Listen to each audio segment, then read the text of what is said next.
13. So last week we walked through the Passover. Remember, we had about 2 million people just walk right out of Egypt. Just get up, pack your bags, and walk right out of Egypt. So this week we're going to have another little pause chapter before Israel gets where they're going. Okay, so we're going to take a little pause because God is going to remind them what they are going to build their lives on from here forward. Remember, he's telling them, you're going to talk to generations, we're moving forward, but you're going to remember what I did for you. Okay? So, chapter 13, verse 1. The Lord said to Moses, "Consecrate to me all the firstborn. Whatever is the first to open the womb among the people of Israel, both man and of beast, is mine." Okay? So the first words out of God's mouth here after they get out of Egypt aren't, "Here are the directions to Canaan." Right? I want you to go north and I want you to swing a left. No, it's not directions. He is giving them a claim of ownership. He's going to get very specific here and clarify who he's making a claim on. Now, our English is a little general, so you can kind of get it mixed up with the 10th plague, but the Hebrew makes it very clear. These are males who open up the womb. Okay, so firstborn males, different from the 10th plague. It was anyone who was a male born first. These are males who are born from their mother, like the ones that actually open up the womb. Okay, these were to be set apart, dedicated to God, both humans and animals. This would not include female firstborns. How many female firstborns do we have? I am. Okay. That did not include a male who was born after a female. I have 2 brothers. They would not be included in this. It would be only the males who were actually firstborn and opened up the womb. Okay? So God's getting even more specific than the 10th plague. So he meant for these firstborn males, they needed to be bought back through sacrifice of an animal offering, or later on they would add a payment that could be made to the temple. We don't have a temple right now, so we can't make payments to the temple. That's why. So this was so Israel will remember what it cost them to be free. So every time a son opened up the womb, they had to remember what it cost them to be free. It also is going to foreshadow the firstborn son who will pay for the freedom of every person. Okay, so even here we get more and more foreshadowing of Jesus and him coming. Okay, so let's clarify a little bit more here, verse 3. Then Moses said to the people, "Remember this day in which you came out of Egypt, out of the house of slavery. For by a strong hand the Lord brought you out of this place. No leavened bread shall be eaten. Today, in the month of Abib, you are going out. And when the Lord brings you into the land of the Canaanites, the Hittites, the Amorites, the Hivites, and the Jebusites, which he swore to your fathers to give to you, a land flowing with milk and honey, you shall keep this service in this month. 7 days you shall eat unleavened bread, and on the 7th day there shall be a feast to the Lord. Unleavened bread shall be eaten for 7 days. No leavened bread shall be seen with you, and no leaven shall be seen with you in all your territory.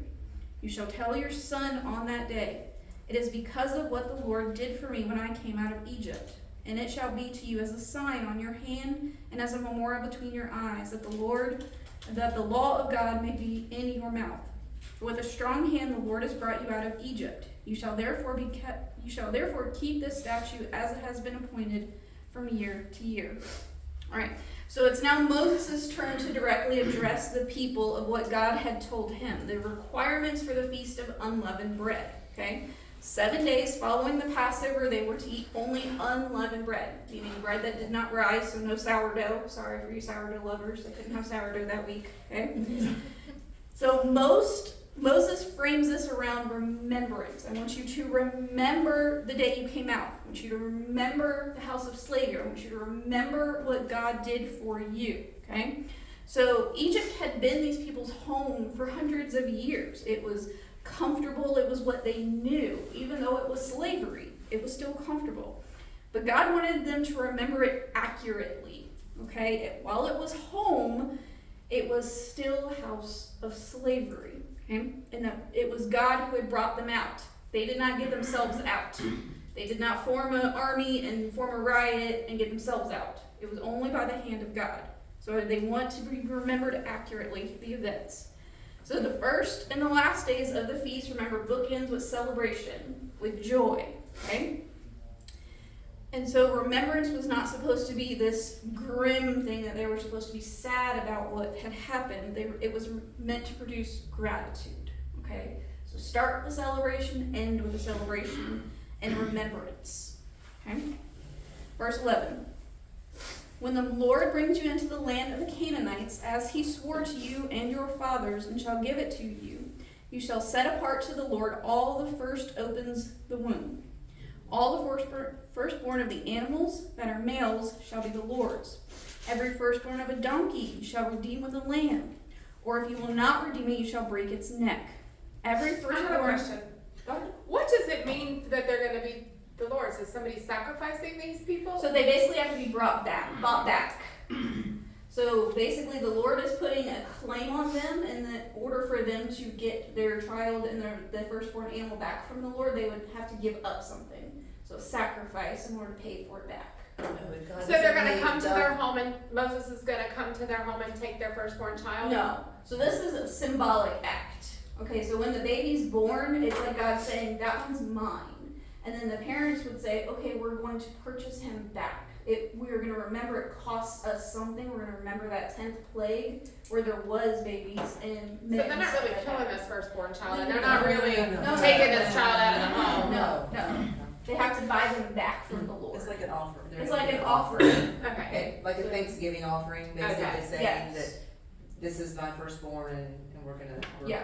So he's putting a claim on it, and then they're going to buy it back from him, the claim, to settle the claim. I'm so sorry. No, that's okay. Glad. Why are we just killing babies? No. Listen, if you misunderstand, we need to do it. Okay, now we'll get to the animals because they're a little bit different. Okay, we'll get there when we finish reading this section. Yeah, I'll explain that one. Okay. Sorry. No, then you're fine. I'd rather you understand. We're at 13. 13, okay. Every firstborn of a donkey you shall redeem with a lamb, or if you will not redeem it, you shall break its neck. Every firstborn of a man among your sons shall be redeemed. And when in time to come your sons ask you, what does this mean? You shall say to him, by a strong hand the Lord brought us out of Egypt from the house of slavery. When Pharaoh stubbornly refused to let us go, the Lord killed all the firstborn of the land of Egypt, both the firstborn of man and the firstborn of animals. Therefore I sacrifice to the Lord all the males that open the womb. But all the firstborn of my sons I redeem. It shall be as a mark on your hand and the frontlets between your eyes, for by a strong hand the Lord brought us out of Egypt. So this is what Moses is then clarifying what he meant, okay? So God returns to this consecration of the firstborn, and he gives them the explanation of the why behind it. And I love this about God. Sometimes he just says you need to obey, and then sometimes he's like, let me tell you why, so that you can understand. So this is the why behind it.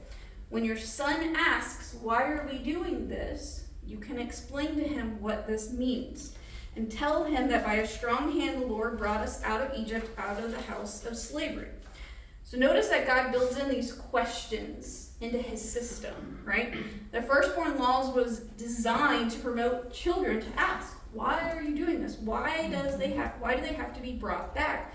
Why do we sacrifice these animals? Okay? So when children asked, parents were supposed to answer. Now today this is not a foreign concept to us. Normally when our child asks us a question, we answer it, even though sometimes it's because I said so. Still an answer.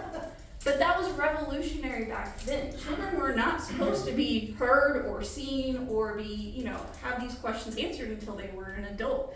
So God is including this next generation, and when they come and ask you, give them a reason. Explain to them what happened. Tell them what I'm telling you. A real answer, not just enforced obedience, because God said so and that's all you need to worry about. No, tell them why. Explain to them why. So he clarifies here about the animals.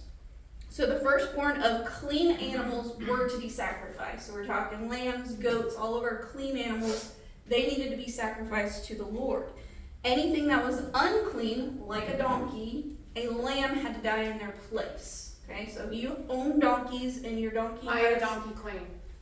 God had decided what animals were clean and what wasn't clean. Yeah, okay. so his... Is that where the Jewish get their clean eating? Yeah, push Yes. Okay. Yes, and Leviticus and Numbers goes more into all of that, right? So any unclean animal had to have something substitute in its place to die, okay? So if a donkey was born, a lamb had to die, okay? So this redemption reminder was that redemption is going to come at a cost. It's always going to come at a cost to the people. So God explicitly tells Moses that parents and leaders were expected to explain their obedience to their children, okay? And the children deserve to know why. Why is their faith being passed down through the generations? Because faith that's passed down without story, without explanation, tends to die.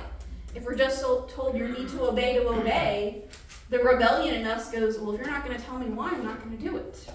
Okay? And what's the marking between their eyes? It's symbolic. And is that done at births?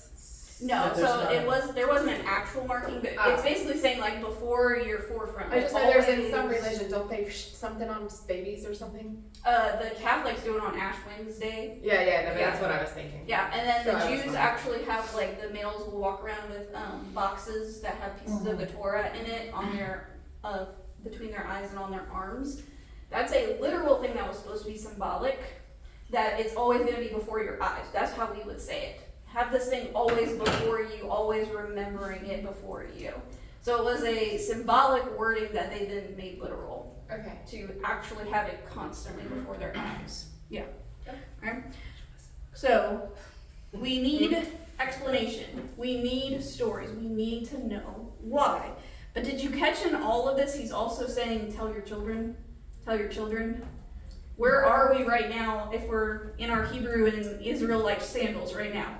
We're just walking out of Egypt, okay? We're crossing our fingers, nothing bad is going to happen, right? And if you know the rest of the story, a lot of bad stuff happens, okay? But we're just walking out of the land, hoping Pharaoh isn't going to notice. With all our jewelry. With all of our jewelry and our clothes, right? We started. We plundered Egypt, and we're just happy as can be. We're just walking out of the land, and God's like going, when your children ask you this, tell them. Because they're going to need to remember that they're going to have children, okay? Because some bad stuff is getting ready to happen. So God's already giving this reminder. I promise you you're going to make it to the land of Canaan. But who's actually going to walk in the land of Canaan? Your children. Their children. Their children. So they were going to have to pass on these stories to their children, okay? All right, verse 17. When Pharaoh let the people go, God did not lead them by the way of the land of the Philistines, although that was near. For God said, lest the people change their minds when they see war and return to Egypt. But God led the people around by the way of the wilderness toward the Red Sea. And the people of Israel went up out of the land of Egypt, equipped for battle. Moses took the bones of Joseph with him, for Joseph had made the sons of Israel solemnly swear, saying, God will surely visit you, and you shall carry my bones up with you from here. And they moved on from Succoth and encamped in Etham on the edge of the wilderness. And the Lord went before them by day in a pillar of cloud and led them along the way, and by night in a pillar of fire to give them light. And they might travel by day and by night. The pillar of cloud by day and the pillar of fire by night did not depart from before the people. Okay? So 2 million people walking out of Egypt. A whole lot of information. Heading toward Canaan, right? We're heading that direction. The most direct route would have been along the coastal road of the Mediterranean. Okay? It would be an incredibly direct route, well-traveled path. They would have got there in a couple weeks. Okay? But God did not take them that way. He did not lead them that way. Because he said if they face war, they're going to change their minds, they're going to do an about-face, they're going to go back down into Egypt. Because these are not warriors, these are slaves. They have no business fighting the Philistines or the Egyptians. Because this road was in Philistine territory, there's also Egyptian outposts along the way who had Egyptian soldiers there guarding them. Okay? So this was not just a cultural threat, they were going through somebody else's territory. This is a military threat. They see all of these Israelites who have escaped Egypt. They were going to go after them, okay? So these were former slaves, not trained army. If they encountered all of this force within their very first week of freedom, we're going to pack up our bags and go back to Egypt, Okay, we're gonna forget all of this happened. We're gonna go back to Egypt. So God knew his people and he planned accordingly. Okay, even though it would have been the most direct short route, he planned for them to go the long way around, through the wilderness, through the Red Sea. Okay? So this is a common pattern with God. Sometimes the short road is not the road that he takes you on. Even though it could be, he chooses sometimes to take you the long way through things. It's not cruelty or indifference. He knows what you're going to encounter. He's already preparing for it. So sometimes the long way is actually the more merciful way. Okay? So Moses, in one of the quieter acts here in Exodus, he takes the bones of Joseph with them. Okay? So Joseph's been dead for a couple hundred years. His bones? What's he walking around with his bones for? Because he dug him up. Well, he would have been in a sarcophagus. He would have been mummified because he was second in command in Egypt. So when he died, they would have mummified him. They would have put him in a sarcophagus. Okay? And so it's incredible here that Moses says, we're going to take him with us. Because then he would actually have to get approval to take the sarcophagus. Why is he taking with them? Because Joseph said when he died, I know you're going to leave, take my bones with you. So he made them make a promise. Okay. Oh, Take me with you, because Oh, I that's want to sweet. go back home. That's so wasn't sweet. his home. Yeah, this wasn't Joseph's home. Take me back home. So Moses does. He keeps the promise to Joseph after all of these years and takes him with him. So can you see now, you picture it in your mind, all these people walking, and we have a cart that has a sarcophagus on it. Okay, we're all walking out of Egypt with Joseph. Okay, And carrying the mummified Joseph. Carrying the mummified Joseph with us. It's an That has to be incredible testimony of God keeping his promise, because he told Joseph, you guys are going to get out of here. Okay? So God's word is never unfaithful. Okay? And so it would have been like an Egyptian sarcophagus, Mhm. like what we see with Yeah, what you see in the not like a museums. small. No, it would not It's like have his been whole body, right? the whole body. Mummified whole body. Whole However tall he was. Yeah. Yep. Just a big old sarcophagus in a wagon. And we're just, it's coming right along with us. Come on, Joseph. Family reunion. We're heading out. And we just pull in the sarcophagus right behind us. And what's incredible here that we always overlook the wonder and the majesty here is that God puts a pillar of cloud. So you guys have seen tornadoes and water spouts. Okay, this is the top to bottom here. And it transforms at night to a pillar of fire. Every night. Is that what they followed? That's what they followed. So God Out said, of Egypt? yes. Okay. Yeah, so God said, here you go, I'm going to give you a leader, and you're going to follow this cloud every day. And every night it turns into fire. So this is for a practical purpose. There's obviously shade that comes with this direction.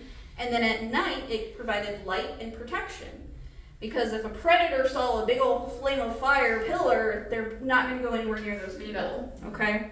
So the pillar did not go away. It was there every day and every night, leading them on. When it moved, they moved. When it stayed, they stayed. Okay? This was incredibly clear direction. How many of you are ready to sign up for a pillar of cloud and fire in your life? Right? Every day you wake up and it's there. It goes, you go. It stops, you stop. Very simple. It's like red light, green light. Okay? Green light, go. Red light, stop. That's it. That's all you have to know. Pretty simple obedience, right? You have no excuse not to follow it, except for your own sinful actions and free will, because they could have chosen not to follow it. Okay? So even though we have this constant, visible, undeniable sign from God, every person had to decide, am I going to follow that? Am I going to follow that today? Am I going to stay when it stays? Am I going to go where it goes? Because I'm sure some of them, when it started diverting to the other direction, going, wait, we can go that direction. That's so much easier. Yeah. That would have been a beautiful walk along the coastline. It would have gone through Philistine territory and Egyptian outposts. So they had to decide for themselves, where are you going to go? Okay? So God led Israel with a pillar that was impossible to miss and ignore. When it moved, everyone saw it. The guidance was right there, in front of their faces, every day. And yet we'll see in coming chapters, they still found ways to doubt. They still find ways to complain. They still just want to go back to Egypt because that would be so much easier. So, the lesson here is that clear guidance does not automatically produce obedient faith. And how many of us want that so bad? We want a golden invitation and the mail just tells us what to do. And yet still we would still have to choose whether we're going to do it or not. Okay? Because God knows us. He knows everything about you. So what is guidance does not what? Lead to obedience. lead to faithful obedience? Clear guidance does not automatically produce faithful obedience. It requires a heart that has to decide. You still have to decide if you're going to follow him. Even when he's guiding and leading, you still have to decide if you're going to follow. So here's your challenge question this week. I want you to think honestly.